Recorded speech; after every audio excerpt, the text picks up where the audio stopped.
لو بتعاني من خشونة متقدمة في مفصل الركبة، أو لو حضرتك عملت عملية شرايح ومسامير أو أي عملية جراحية في مفصل الركبة، أو حضرتك اتعرضت لإصابة في مفصل الركبة، أو عندك رباط صليبي أو قطع في الغضروف لمفصل الركبة، غالبا حضرتك هتكون محتاج تعمل تمارين لتقوية عضلات مفصل الركبة وأهمها العضلة الرباعية. في الفيديو ده هشرح لك بالفيديو بعض التمارين المناسبة لتقوية مفصل الركبة في البيت، بس ده طبعا ما يغنيش عن انك ترجع لدكتور العلاج الطبيعي المختص ودكتور العظام المختص عشان يوصف لك العلاج المناسب. في الفيديو ده انا استعنت ببطلة جمباز بنتي الصغيرة دانييلا. ان شاء الله الفيديو يعجبكم. معاكم دكتور نادر كامل.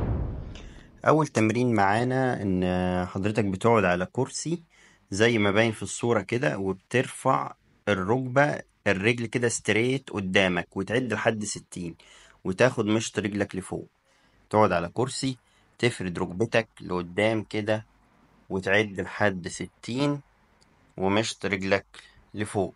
مشط رجلك لفوق زي ما احنا شايفين في الفيديو، تعد لحد 60. تكرر التمرين ده، يعني مش عايز اقول لك تكرر التمرين ده 20 30 مرة في اليوم، يعني على قد ما تقدر.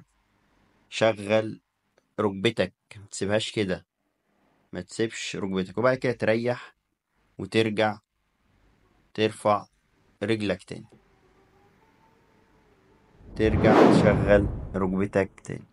التمارين اللي بعد كده ان انت بتنام، تفرد ركبتك زي ما انت شايف كده، وتحط مخدة تحت الكعب، وتدوس بكعب رجلك على المخدة، تدوس بكعب رجلك على المخدة، وتعد برضه وانت دايس، تعد لحد 60.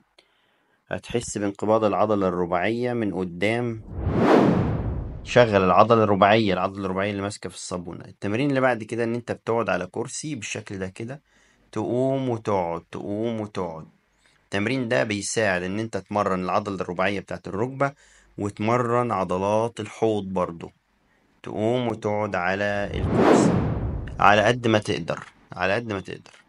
التمرين اللي بعد كده هو تمرين السكوات. بتسند على ظهر كرسي زي ما احنا شايفين كده، وبتقعد وتقف، تقعد وتقف. ده بيمرن لك تمارين الركبة وتمارين الظهر وتمارين الحوض برضو.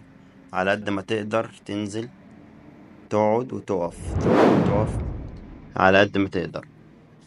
التمرين اللي بعد كده درجة سلم. تطلع على درجة سلم، تسند وتطلع على درجة السلم وتنزل، تطلع على درجة السلم وتنزل تاني. تطلع بالرجل الأول وبعد كده بالرجل التانية وبعد كده تنزل. أنا طبعا هنا جايبين كرسي، بس هي المفروض بتتعمل على درجة سلم.